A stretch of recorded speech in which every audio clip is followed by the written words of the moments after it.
I think that the position really, Rob, is very much what, you see the statement that's come out from the Premier League, and myself and here at the football club, we've been very much aligned with that.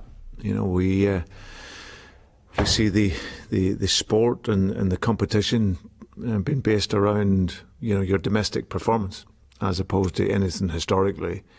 So of course there's a lot. I've listened a lot over the last 24 hours and obviously listened to a lot of emotion involved, and I think it's and rightly so. There is that emotion, but like I say, hopefully over these next coming days and coming weeks, everyone can sit back down again and look at it and act on what's the best interests of the game. And we understand now as much as any time that football is moving from sport to business, but we must never lose the fact that it is a sport and it's a game for supporters and players, and that always has to be at the forefront of any decision. You've been Liverpool manager. You've been in charge of that, iconic, historical football club.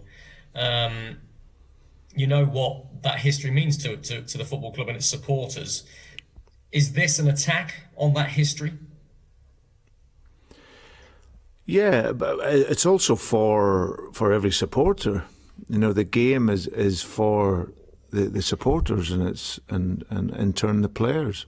So I think there's been a line drawn in the stand here with all of this, and like I said, it's moved across into what looks very much a purely business proposal, and like I say, all the merits of teams and the reward in sport and competition.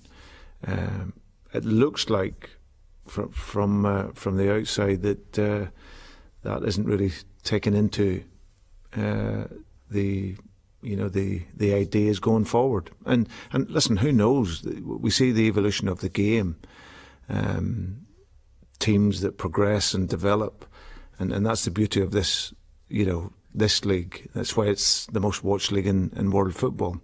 It's the competition, but the 6 teams that are there must, can never forget that the brand that is the Premier League is based around all the teams.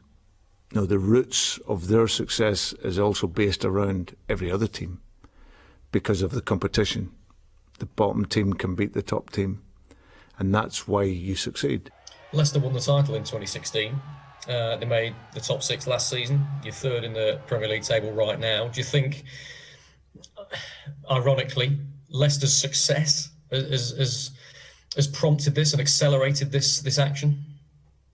Well, I certainly think it will have played a part. I think that probably throughout Europe, looking at it, Leicester City, like you say, it's maybe not what is wanted, but the story for the game and everything shows that what can happen in sport.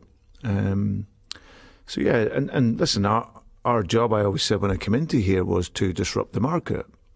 It was to come in, and whether you were self-appointed in the top 6 or not, I always said what defines the top 6. So clearly it must be money. And what we've tried to do is we've tried to disrupt that in a football way.